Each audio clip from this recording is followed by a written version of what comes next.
प्राचीन भारतर ऐतिहासिक उपादान। फ्रेंड्स, प्राचीन काल रे हमर भारत को सुनार भारत बोली कह जाउथला एवं ए सुनार भारत पछरे लुचि रहिथिला यार अलौकिक इतिहास। ए हमर भारतीय इतिहास को लोकलोचन को आनिबा पूर्वरु ऐतिहासिक मानकर प्रथम लक्ष्य थिला ए भारतीय इतिहास पछर रहस्य को संपूर्ण रूपे जानिबा। विश्व प्रसिद्ध ऐतिहासिक हेरोडोटस एवं थ्यूसिडाइसिस को परी अनेक प्रसिद्धि लाभ करिथिबा ऐतिहासिक बा दार्शनिक मध्य भारतीय इतिहास संबंध रे निजर तथ्य उपस्थापन करिसंती। आपण माने जानिथिबे हेरोडोटस को इतिहासर जनक बोली मध्य कुआ जाइथाय। प्राचीन भारतर इतिहास को लेखिबा पई ऐतिहासिक मानक पाखरे कोनोसी साहित्यिक उपादान बा लिखित प्रामाणिक उपादान नथिला, कारण केतेक वैदेशिक शत्रुंकर आक्रमण रे तो आउ किछि माटी तळे मिसी नष्ट हो जाइथिला, जहाद्वारा प्राचीन भारतर इतिहास को लेखिबा पई ऐतिहासिक माननकु विभिन्न असुविधार सम्मुखीन हेबा पई पड़िथिला। प्रायतः 19 शताब्दीर प्रारंभरु ब्रिटिशर्स मानक द्वारा आधुनिक भारतीय इतिहास लेखिबार प्रयास आरंभ हो सारिथिला, जेउथिरे भारतीय ऐतिहासिक माने मध्य सामिल थिले। समयानुक्रमे भारतीय इतिहास उन्नति साधन घटिथिला, जहा समग्र विश्व को आश्चर्यचकित करिथिला। एही ऐतिहासिक माने भारतीय इतिहास संबंध रे लेखिबा पई केतेगुडे उपादान गुड़िकर सहयोग लोडुथिले। सेगुड़िक मध्यरु मुख्य दुईटी उपादान हेला साहित्यिक उपादान एवं प्रत्नतात्विक उपादान।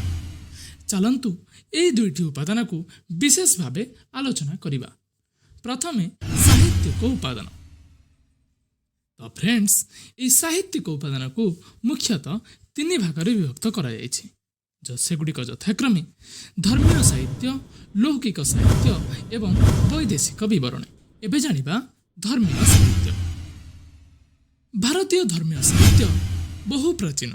यह भारतीय मानकर धर्मीय भावना सहित जड़ित। वेद, उपनिषद, रामायण, महाभारत और पुराण शास्त्र आदि यही धर्मीय साहित्य रे अंतर्भुक्त।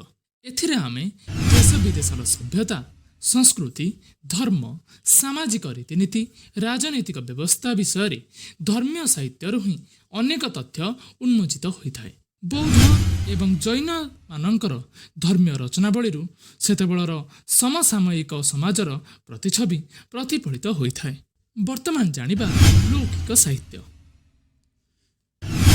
लौकिक साहित्य सामाजिक नीति नियमर प्रतिफलन एवं रक्षणाबेक्षण उपरे गुरुत्वारोप करुथिले।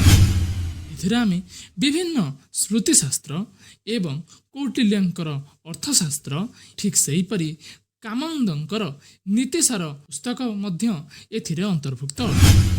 एथिरे मध्य आम्भे माने हर्षचरित, मुद्रा राक्षस, राजतरंगिणी भली बहु ऐतिहासिक किंवदंती मान संबंध रे जानि थांती। एबे जानिबा वैदेशिक विवरणी। एथिरे आमे जानि परिबा प्राचीन काल रे बहु ऐतिहासिक तथा परिव्राजक माने भारतर परिभ्रमण रे आसी आम देश संपर्क रे बहु उपादेय तथ्य सेमानकर विवरणी रे लिपिबद्ध करि जाइछन्ति। एथिरे आमे मौर्य शासन समयर परिव्राजक मेगास्थनीस्कर हिंडिका पुस्तक एवं गुप्त युगीय चीन परिव्राजक हाइयानकर फोकियोकी पुस्तक संबंध रे जानिबा को पाइथाउ। एहीपरि आमे अनेक वैदेशिक दार्शनिक तथा ऐतिहासिक एवं परिव्राजक मानकर लिखित पुस्तक संबंध रे जानिबा को पाइथाउ। वर्तमान जानिबा प्रत्नतात्विक उपादान।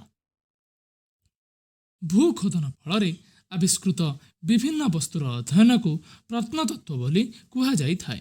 प्राचीन भारतीय इतिहास लेखिबा दिगरे प्रत्नतात्विक उपादान एक मुख्य भूमिका ग्रहण करि थाए। एही प्रत्नतात्विक उपादान को मुख्यतः 4 गोटी भाग रे विभक्त करा जायछि। सेगुड़िक यथाक्रमे प्राचीन कीर्तिराजी, प्रत्नतात्विक ध्वंसावशेष, शिलालेख एवं मुद्रा तत्व। कीर्तिशील भारत वर्षर अगणित स्थान रे प्राचीन युगर सौध, प्रासाद, समाधि, स्मृतिस्तंभ, मंदिर, स्तूप एवं गुंफा आदि ए पर्यंत जराजीर्ण अवस्था रे विद्यमान रही। केतक क्षेत्र में परिलक्षित होता है प्राचीन कीर्तिराजी गुड़िक प्रत्नतात्विक ध्वंसावशेष ही आविष्कृत कर। ପ୍ରତ୍ନତାତ୍ତ୍ୱିକ ଖନନ ପ୍ରକ୍ରିୟାରେ ତକ୍ଷଶିଳା, ପାଟଳିପୁତ୍ର, ରାଜଗୃହ, ନାଳନ୍ଦା, ସାଞ୍ଚି, ସାରନାଥ ଓ ମଥୁରା ଆଦି ସ୍ଥାନମାନଙ୍କରୁ ଆବିଷ୍କୃତ ନାନା ପ୍ରକାର ଅବଶେଷରୁ ଇତିହାସର ଭିନ୍ନ ଭିନ୍ନ ଅବସ୍ଥା ବିଷୟରେ ଧାରଣା ମିଳିଥାଏ। ଏହି ଉଦାହରଣଗୁଡ଼ିକ ପ୍ରାଚୀନ କୀର୍ତ୍ତିରାଜି ସହିତ ପ୍ରତ୍ନତାତ୍ତ୍ୱିକ ଧ୍ୱଂସାବଶେଷରେ ମଧ୍ୟ ଅନ୍ତର୍ଭୁକ୍ତ ଅଟେ। ଏହା ସହ ଆମେ ପ୍ରତ୍ନତାତ୍ତ୍ୱିକ ଧ୍ୱଂସାବଶେଷରେ ଆମେ ହରପ୍ପା, ମହେଞ୍ଜୋଦାର ଭଳି ବିଭିନ୍ନ ସଭ୍ୟତା ସମ୍ବନ୍ଧରେ ମଧ୍ୟ ଅବଗତ ହୋଇଥାନ୍ତି। ବର୍ତ୍ତମାନ ଜାଣିବା ଶିଳାଲେଖ। ପ୍ରାଚୀନ ଭାରତର ବିଭିନ୍ନ ସ୍ଥାନରୁ ଆବିଷ୍କୃତ ଶିଳାଲେଖମାନଙ୍କର ବହୁ ମୂଲ୍ୟବାନ ଐତିହାସିକ ତଥ୍ୟ ଲୋକଲୋଚନକୁ ଆସିଥାଏ। ପୁରାତନ ଶିଳାଲେଖରୁ ପ୍ରାଚୀନ ଯୁଗୀୟ ରାଜନୈତିକ, ସାମାଜିକ, ଅର୍ଥନୈତିକ ଜୀବନର ଝଲକ ଦେଖିବାକୁ ମିଳିଥାଏ। ଶିଳା, ସ୍ତମ୍ଭ, ବୃହତ୍କାୟ ପ୍ରସ୍ତର ଖଣ୍ଡ, ଅଟ୍ଟାଳିକାର କାନ୍ଥ, ମନ୍ଦିରର ଗାତ୍ର ଆଦିରେ ଶିଳାଲିପିମାନଙ୍କୁ ଖୋଦନ କରାଯାଇଥାଏ। ଏହାର ଏକ ଜ୍ୱଳନ୍ତ ଉଦାହରଣ ହେଉଛି ଓଡ଼ିଶାର ଖଣ୍ଡଗିରିରେ ଅବସ୍ଥିତ ଖାରବେଳଙ୍କର ହାତୀଗୁମ୍ଫା ଶିଳାଲେଖ। ଏହାପରେ ଜାଣିବା ମୁଦ୍ରା ତତ୍ତ୍ୱ। ମୁଦ୍ରା ତତ୍ତ୍ୱ ହେଉଛି ମୁଦ୍ରା ଅଧ୍ୟୟନର ବିଦ୍ୟାକୁ ମୁଦ୍ରା ତତ୍ତ୍ୱ ବୋଲି କୁହାଯାଇଥାଏ। ପ୍ରଶାସନିକ କ୍ଷେତ୍ରରେ ନିଜର ପାରଦର୍ଶିତା ପ୍ରମାଣ କରିବା ପାଇଁ ପ୍ରାଚୀନ ଭାରତୀୟ ଶାସକମାନେ ବିଭିନ୍ନ ମୁଦ୍ରା ପ୍ରଚଳନ କରିଥିଲେ। ପ୍ରାଚୀନ ଭାରତୀୟ ମୁଦ୍ରା ସାଧାରଣତଃ ସୁନା, ରୂପା, ତମ୍ବା ପ୍ରଭୃତି ଧାତୁରେ ନିର୍ମିତ କରାଯାଉଥିଲା।